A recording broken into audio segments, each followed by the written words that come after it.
This is a quick overview and demonstration of the control system I developed for our filament recycling machine. This machine takes in plastic produced from the 3D printing process, grinds them down into small pellets, and extrudes those pellets into a new spool of PLA that can be reused in a 3D printer. On the machine itself, we have two Arduinos. These Arduinos are in charge of various motor functions, heating management functions, as well as sensor data management functions. Both these Arduinos communicate with a Raspberry Pi using serial communication. The Raspberry Pi acts as sort of the main brain power for the whole machine. The Raspberry Pi is able to communicate back with the Arduinos on changes in heating temperatures or motor speeds. Furthermore, the Pi is able to establish a server for which our user interface can interact with in order to update the machine's set points.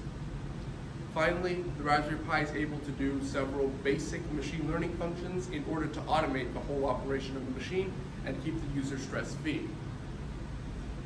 One of the key system requirements that our machine had was that it would have to run for 16 hours without any sort of human intervention or any human being present during the operation of the machine.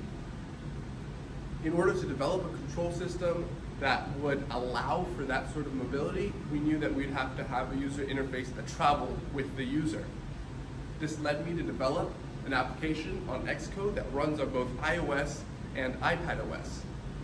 This application allows for the user to always stay connected with their machine as long as they have internet connection. The machine is able to send data such as the current motor speeds and current element temperatures to the user via the application. The user is then able to review that data and make changes based on whatever their preferences are.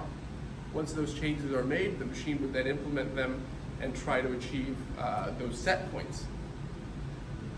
This mode of communication has a backup redundancy feature built into it. The primary mode of communication, as I discussed, was a server based on the machine that our application connects to. If for some reason that pipeline breaks down, the information from the application is able to be routed to the machine via a Google Sheets. Using the Google API, we get about a 7-second latency. This is versus our primary source of communication, which offers a 2-second latency. Let's dive into the demonstration. So let's go ahead and dive into the application itself. This is the login page. This page uses a secure Google Sheets database in order to keep all of our users' login credentials. Once a user goes into the login page and enters in their unique credentials, the application will use a secure Google Sheets API service in order to connect to our database and verify if those credentials exist. Once this verification process is complete, it will route our connection request to our specific machine. I'll go ahead and enter the login credentials for the machine we currently have. This will then connect to the machine that we have in front of us. At the top left, we have a messages banner. This displays any sort of error messages that might be keeping the machine from operating. If there is an error message, it will be highlighted sort of in this amber color as you see right now. If everything is turned on and is functioning properly, it will display all systems functioning up at that top. Moving further down, we have a logout button. This button allows the user or the current user to log out of their session and lets someone else in to take control of the machine. The next two toggles are to turn the machine on and to turn on auto mode. Auto mode is a feature I'll talk a little bit more about later. When I attempt to turn the machine on, you'll see a QR scanner that pops up. This scanner ensures two things. One, that the user is present with the machine when they are trying to turn it on, and two, that the user takes their eyes off of the application and physically looks around the machine to ensure that it's in the safest possible operating condition and environment. So once I scan that QR code, the machine itself will turn on, as indicated by the green light on the machine, as well as the all systems functioning normally message on our application.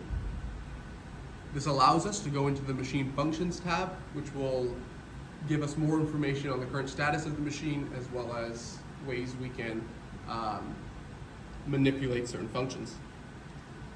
So at the top of our functions tab, we have a machine status tile. This displays ready if the machine is ready to accept commands, warming up if the machine had just turned on and needs time to sort of check everything and warm everything up to temperature, and then not ready if there's some sort of error with one of the sensors on board. Moving further down, we have two communications buttons. The first is send to machine. This allows the user to send any editable data to the machine itself. So this includes if they wanted to change, let's say, the grinder speeds or any temperatures.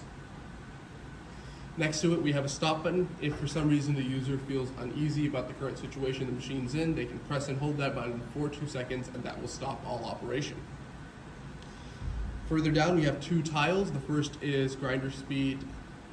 This allows the user to edit the grinder speed or to change the grinder speed with the speed toggles at the top of that tile. And then at the bottom, we have the current speed of the grinder, which is currently off, so that's why it's set to 0.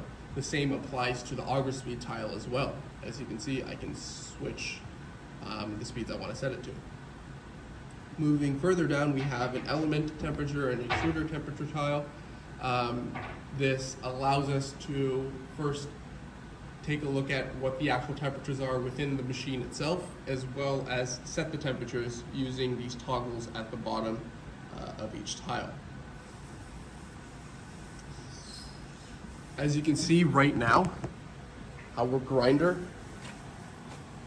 is not turned on, and neither is our auger. You can just about pick out the spindle or the axle for the auger right there. I can go ahead and change that by turning on the machine, by hitting send to machine with our speed toggle set to 2.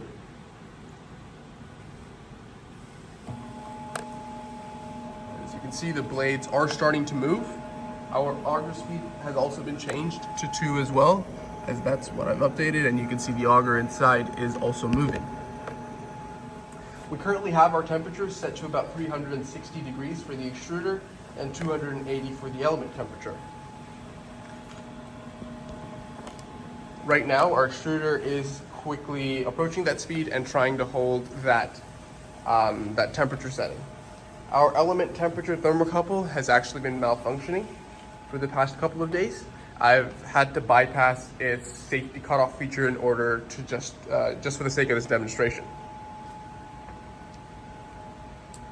I can turn the machine off, or more specifically the grinder and the auger off, by switching my speed toggles to 0 and hitting send to machine. The moment that will turn off both motor functions. So as you can see, the grinder blades have stopped, and our auger spindle or axle has also stopped. Moving into our messages or home page, I can now turn on auto mode. What this does is makes the whole experience truly automated. So if I was to switch to our machine functions page, you can see there's no longer any editable buttons on any of our tiles. We only have a stop button, and that helps the user turn the machine off if, again, they start feeling uneasy about things. The whole idea behind the auto mode feature is to not have the user worry too much about what needs to be done to the machine, and just have the machine itself run all of its specific commands. During this feature, what happens is that the machine sets an end condition for itself, and it tries to achieve it. Using its ambient sensor, which is right out here, it will collect an ambient reading and then take that reading and look at its database of temperature combinations and auger and grinder speed combinations to see what set of combinations seems to match the end condition or produce the end condition we want. Once it takes that initial guess, it will wait and see if the end condition is met, and if it is not met, it will iterate through each one of these tiles to try and meet that end condition. The auto mode feature also makes use of this light connected to the funnel and a photoresistor. What that does is it ensures that our grinder turns on and off according to how much plastic is inside of the actual funnel and the cylinder. That ensures a steady outflow of plastic filament coming out of the extruder nozzle. Into our messages banner, I can go ahead and turn that auto mode feature off, as I don't really have any plastic to demonstrate that today. That's the end of the demonstration and overview. Thank you for watching.